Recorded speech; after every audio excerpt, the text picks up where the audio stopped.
Nostalgia, balik lagi sama gue Bella di Jeda Jadul Official.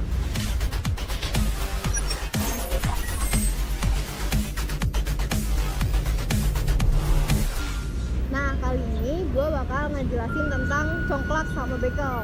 Kalau misalnya kalian mau tahu nih gimana cara mainnya, kalian tonton dulu part satunya, oke? Nah, dimulai dari congklak dulu nih. Congklak tuh satu permainan tradisional di Indonesia yang dari ini nih, biji kerang sama dari kayu kayak gini. Nah, biasanya nih ininya dari biji kerang. Kalau misalnya kalian nggak ada biji kerangnya itu, biasanya pakai biji-bijian yang kecil-kecil gitu, atau pakai biji tumbuhan. Nah, nanti dimasukin ke sini. Nah, nanti dimasukin itu ini 7. Jadi jumlahnya ini satu lubang itu ada 7. Jadi sini 7. Ini kan ada 14 lah totalnya. Di sininya 2 gitu kan. Ini tuh 2, 3, 4, 5, 6, 7 kan. 7 kali 7 14, 15, 16. Nah, nanti tuh ini biasanya dimainin sama 2 orang. Jadi di sini diisi. Kalau misalnya di sini itu kayak lebih kayak tempat buat si para pemainnya gitu. Misalnya di sini bagian buat temennya, nanti misalnya buat gua kayak gitu. Nah, biasanya yang main congklak tuh perempuan tuh, anak-anak perempuan, tapi nggak jarang juga kalau misalnya laki-laki mau nyobain congklak nggak ada masalahnya gitu, nggak ada pantangannya buat laki-laki tuh nggak boleh main congklak gitu. Tapi biasanya anak-anak perempuan lah yang main congklak. Nah, kalau misalnya dilihat dari asal usulnya nih, kita itu sebenarnya beberapa sumber tuh bilang kalau misalnya congklak ini tuh dari Asia, Arab atau Afrika gitu. Nah, tapi beberapa sumber bilang kalau misalnya congklak ini tuh sebenarnya dari Indonesia, khususnya di Pulau Jawa. Nah, di Pulau Jawa kemudian tersebar ke seluruh Asia dan ke seluruh belahan dunia yang terpengaruh juga sama budaya Islam. Tidak cuman sebuah permainan aja nih sebenarnya congklak itu. Jadi congklak tuh ada filosofinya juga. Salah satu filosofinya itu, jadi nama lain dari congklak tuh kan dakon. Dakon tuh sebenarnya diambil dari kata daku. Daku itu yang artinya saya. Saya sendiri. Jadi kayak ego yang dipendam gitu. Jadi nggak ada istilahnya kompetitif di dalam permainan ini tuh sebenarnya nggak ada. Jadi menurunkan ego dulu buat menghibur satu sama lain di dalam permainan ini kayak gitu. Jadi sebenarnya itu sebuah permainan aja, nggak ada istilah pokoknya gue harus menang dalam permainan ini. Jadi nggak ada istilah yang kayak gitu.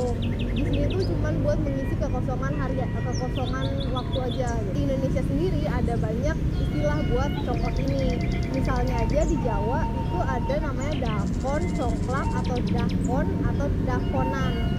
Nah, kalau selain di Jawa ada juga nih di Sumatera namanya congklak. Kalau misalnya di Sumatera ini karena terpengaruh sama budaya Melayu, jadi di Malaysia pun dikenalnya dengan nama congklak gitu. Nah, kalau misalnya di Lampung biasanya dikenal ini dengan nama dentuman lamban. Kalau misalnya di Sulawesi itu namanya agak sulit buat diucapin. Jadi ada makotan, magaleceng, agalacang, atau nogarata. Nah, kalau misalnya kalian ada istilah lain nih tentang nama congklak ini, tinggal komen di bawah ya. Oke. Nah, gimana sih sebenarnya cara maininnya? Sebenarnya konsep awalnya itu ini tuh dimainin sama 2 orang. Kenapa sih 2 orang? Karena ini disediain buat 2 orang. Jadi satu di sini, satu lagi di sana. Jadi 2 orang yang emang ya kembali lagi kayak tadi nggak ada kompetitifnya gitu. Di sini ya hanya menghibur satu sama lain aja. Nah, cukup di sini dulu pembahasan tentang congklaknya. Sekarang kita beralih ke bekel. Kalau misalnya kalian penasaran cara mainnya, ingat ya, tonton dulu part satunya. Oke? Kita pindahin dulu, kita beralih ke bekel. Nah, jadi di bekel ini sendiri tuh ada bijinya yang kayak gini, ada bola bekelnya ini kan. Jadi permainan bekel ini sendiri pun ada 2 unsur, biji bekelnya sendiri sama bola bekelnya. Nah, bola bekelnya ini tuh sebenarnya beragam. Kayak misalnya ini bola besar, yang ini bola kecil. Nah, biasanya dulu tuh ada, kalau pengalaman gue nih, dulu tuh ada yang apa ya, kayak garis-garis gitu doang. Jadi nggak terpaku satu gitu doang. Nah, ini kan cuma satu motif nih. Dulu tuh lebih banyak motif-motif dari bola bekel ini sendiri. Nah, biasanya permainan bekel ini tuh dimainin sama 2 orang atau lebih. Beda sama congklak, ya dimainin sama 2 orang aja, karena emang disediain ini tuh cuma buat 2 orang. Kalau mau lebih dari 2 orang, jadi harus genap gitu. Jadi misalnya 4, 6 gitu. Jadi misalnya sekarang main 2 orang dulu, nanti 2 orang lagi. Beda sama bekel. Kalau misalnya bekel tuh kan ini permainan yang bisa dimainkan sama siapa aja gitu. Jadi giliran lah istilahnya, giliran yang emang dimainin satu-satu. Nah sebenarnya bekel ini adalah satu permainan tradisional yang melatih fokus dan kecekatan. Kenapa sih melatih fokus dan kecekatan? Karena kalian inget gak sih nih, gua contohin. Jadi pas kita ngambil bijinya ini cuma satu pantulan kayak gini gitu, jadi nggak boleh dua kali atau lebih bahkan gitu. Nah biasanya permainan ini tuh dimainin sama anak-anak, tapi nggak jarang juga kalau misalnya anak dewasa mainin bola bekel ini sama biji bekel ini. Jadi permainan bekel ini tuh di semua kalangan lah dimainin kayak gitu. Nah kalau misalnya kita lihat dari sisi sejarah dan asal usulnya nih. Nah asal usul bekel ini sendiri dari permainan Belanda nih sebenarnya. Jadi ada unsur waktu kita dijajah sama Belanda ini. Jadi orang Belanda tuh bawa permainan bekel ini ke Indonesia yang dulu tuh namanya bikkelspel atau bikelan, bikelah bahasanya bikelah.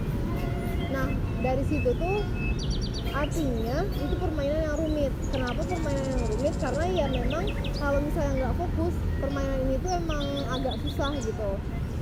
Nah kalau misalnya kita bicara tentang biji bekel ini sendiri, dulu tuh pakainya itu tulang. Jadi tulang sapi atau tulang domba itu dibuat kayak gini. Jadi nanti anak-anak tuh yang maininnya kayak gitu. Jadi dari biji, dulu tuh namanya gumpalan dari tulang itu sendiri. Nah mulailah berinovasi masyarakat menciptakan dari logam yang kayak gini. Nah akhirnya mulai sekarang nih muncullah yang dari plastik. Karena kan memang sekarang tuh penggunaan plastik semakin banyak kan. Jadi biji bekel pun diciptakanlah dari model yang plastik itu dan lebih berwarna aja. Nah, biasanya itu anak-anak termasuk gua ngelakuin inovasi gitu. Ada level apa lagi sih yang bakal bisa dimainin sama bekel ini? Kalau gua sih waktu dulu itu namanya mie baris. Kenapa disebutnya mie baris? Soalnya nanti misalnya kita lurusin dulu ini, misalnya gini nih. Misalnya ini lurusin kayak gini. Nah nanti misalnya 1, tapi ini 1 pantulan, ini 1, terus 2, terus 3, nyampe 6. Nah biasanya level tersusah itu di 6, karena tuh jadi 1 pantulan kita harus 6 kali kayak gini gitu. Nah inovasi yang kedua ya biasanya gue sama temen-temen lakuin itu pantulannya 2 kali. Jadi kan biasanya gitu kita main cuma sekali pantulan kan, tapi kita di sini permainannya harus 2 pantulan kayak gini. Nah baru bisa diambil. Nah ini pun menjadi salah satu permainan yang tersulit menurut gue sama teman-teman gue. Jadi misalnya kita ngambilnya gini 1, 2 baru ngambil kayak gitu, bakalan terus dilakuin kayak gitu tuh. Jadi harus terus-terusan 2 pantulan. Nah ada juga tuh inovasi yang ketiga yang biasanya gue sama teman-teman gue lakuin waktu dulu itu mie tepok namanya. Jadi misalnya ngambil 1 tepok gitu, atau enggak misalnya ininya 1, ininya tepok gitu. Biasanya kayak gitu. Itu sih inovasi yang gue lakuin sama teman-teman gue. Kalau misalnya kalian punya inovasi selain yang tadi gue sebutin, komen di bawah ya. Dan juga kalau misalnya kalian inovasinya sama kayak gue, itu komen di bawah juga supaya gue nyari temen juga lah istilahnya. Sampai di sini dulu video kali ini pembahasannya tentang congklak dan bekel. Kalau misalnya kalian mau tahu gimana sih cara mainnya secara detail, tinggal dilihat di part 1-nya dulu. Oke? Kalau misalnya kalian lebih suka baca, kalian juga bisa nih kunjungin website kita di judulajadul.com. Jadi selain kita bernostalgia dan bercerita di video di YouTube, kita pun bisa cerita di website. Jadi kalau misalnya kalian suka tulisan ke website, kalau misalnya kalian lebih suka nonton, ya kalian bisa lihat di YouTube kita. Oke, video kali ini cukup sampai di sini dulu. Jangan lupa like, komen, dan subscribe. Dan juga jangan lupa share ke teman-teman kalian supaya kita terus-terusan bikin video buat kalian dan saling bernostalgia bersama untuk tahun 90-an, 80-an, dan ke belakang. Oke, sampai di sini dulu. Bye-bye.